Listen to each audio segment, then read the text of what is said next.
Hi and welcome to Cut the Kibble. I'm Paula and this is my 11-year-old Bijan, and we are in our sling here and all excited about doing a video for you.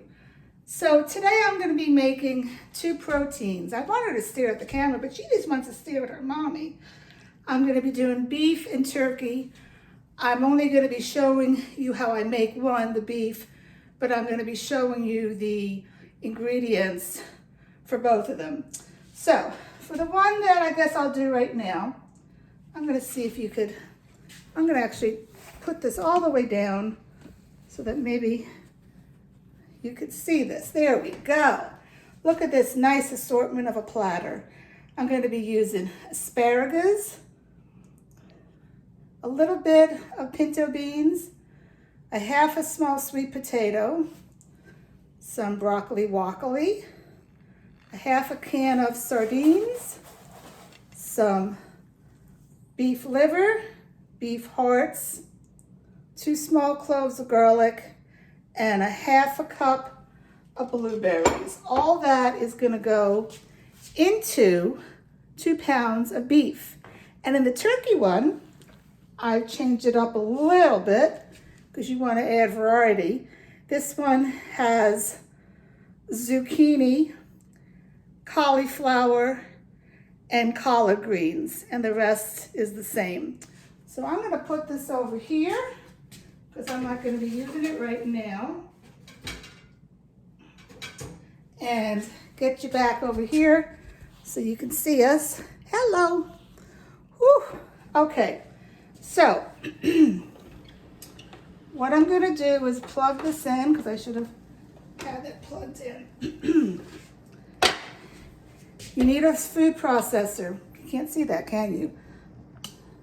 You have to have a food processor. I feel you need to puree all the food up. Why do you need to do that? You know, a lot of dogs are very picky and they'll pick out the blueberries or the asparagus, but if you puree it all together, then you trick this little girl. She has no problem eating any of the stuff. She just cleans it all up. Another reason for me that I puree is that she's missing 19 teeth. You know, I put that on a Facebook page and they thought I was a horrible person. Okay, dogs have like 42 teeth. She's 11 years old and Bijans are known for bad teeth. She still has a lot of teeth, trust me. I looked the other day. Okay, so what I'm going to do is slowly add this in here. I'm going to do a half a cup of blueberries. Excuse me 1 minute. Blueberries are high in antioxidants. It's the highest fruit and vegetable have antioxidants. I'm going to add half a sweet potato. You may be reading some bad things about sweet potatoes, but this is basically the only high starchy food that I'm going to be adding to her meal. You don't want to use a lot of high starchy foods because that just turns to sugar, especially, you know, if you have an older dog and they're more sedentary, they're going to gain weight, okay? You don't want that. And if you add a lot of foods that you can see I wish we could, I want to go back a little bit so you can see both of us here. If you add a lot of foods that have high sugars, dogs can get diabetes. It's crazy. Dogs get everything that humans get. It's just, you know, they're just like us. So the next thing I'm going to add is a half a can of sardines. And sardines are essential, along with blueberries, in all of my recipes for the omega-3s and the fatty acids. They're needed. Make sure you get sardines that are only packed in water, because a lot of sardines are packed in soybean oil. You don't want to do anything with soybean oil. That is a very cheap oil. If you're going to use oils, you can use extra virgin coconut oil or extra virgin olive oil. Why did I not know that? I'm Italian. Okay, the next thing I'm gonna add is some broccoli. It's like a half a cup. And then I'm gonna add some asparagus, like a half a cup. I bought these when they were on sale, like at 99 cents a pound. I roast them in EVOO, extra virgin olive oil, and then I freeze them. The next thing I'm gonna add is some beef liver. Beef liver is very important because it helps the heart. Beef liver, as long as all animal protein has taurine in it. Taurine is a necessity to help a healthy heart for a dog. You may have read how a lot of dogs have died of DCM because theory has it that their body was not absorbing or producing taurine for one of two reasons. It's all up in the air. But I buy beef liver while I'm up here at the lake from a butcher, so it's grass-fed and organic. The next thing I'm gonna, and you only do 10%. The next thing I'm gonna add is, so that was beef heart, is the beef liver. Beef liver, you need, it's another essential. Believe it or not, in liver, it has certain nutritional values that you cannot find in any other food. You only, though, want to put 5% liver in your dog's diet. Trust me, I know from past experiences from like, I don't know, 10 years ago, if you give your dog too much liver, it's very rich, and they're going to get very, very ill. So only 5%. Now, I don't mean to scare you. Just figure it out. I'm not a mathematician. I can't tell you how much is 5% in my recipe. And then every now and then I add some beans. Beans are good for fiber. I don't add a lot, but sometimes I put them in. I rotate them in.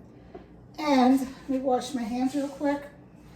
She is not in here as much as I would like her in this. I don't want to hurt her shoulder.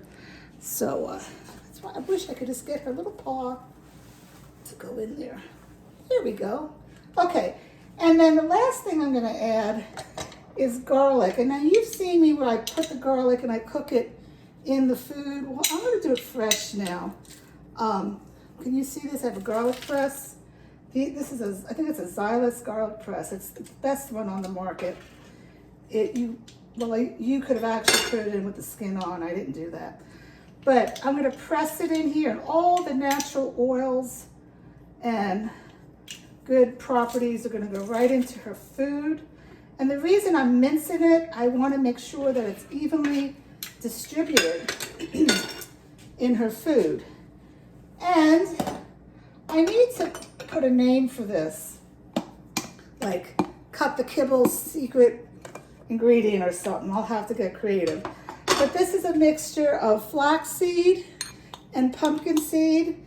They both, they have omega-3s, antioxidants, magnesium, and fiber. Bella has no problems with her poops. Oh, we getting personal here, Miss Bella?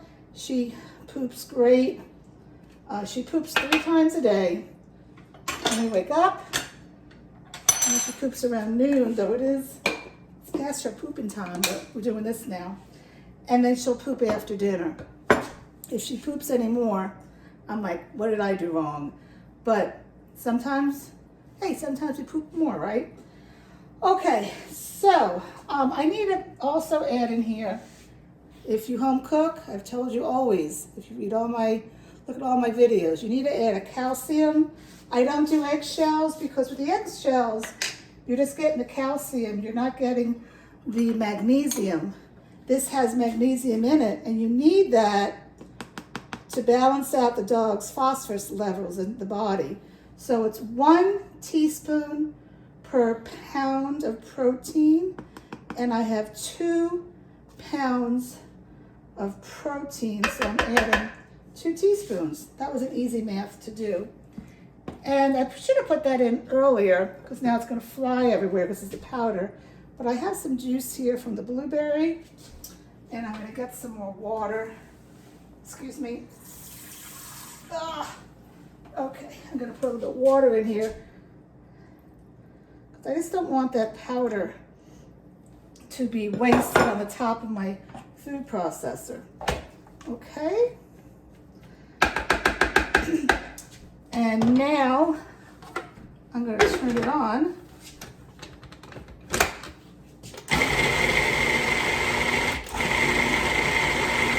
And mix it up.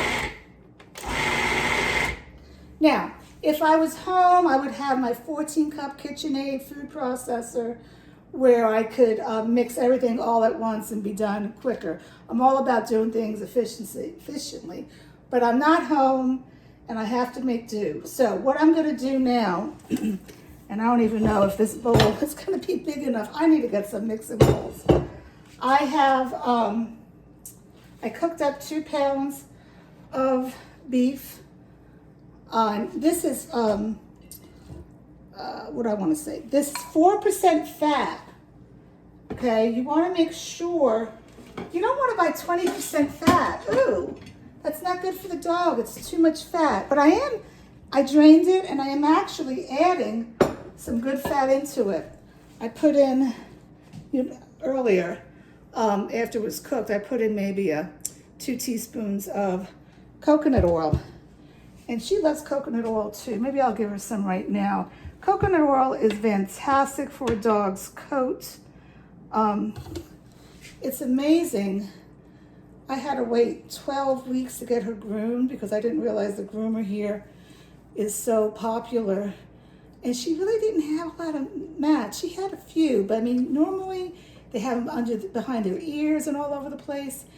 This is so good for their coat and their hair. Yeah, you like that, don't you? All right, so, let's see if this is, every time she has a coconut in here, she coughs like that. I need to figure out what that's about. So what I'm gonna do now is, this is only my second video filming with her on me.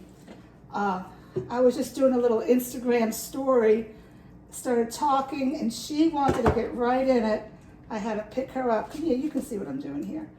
So again, cooking does not have to take long if you have the right equipment.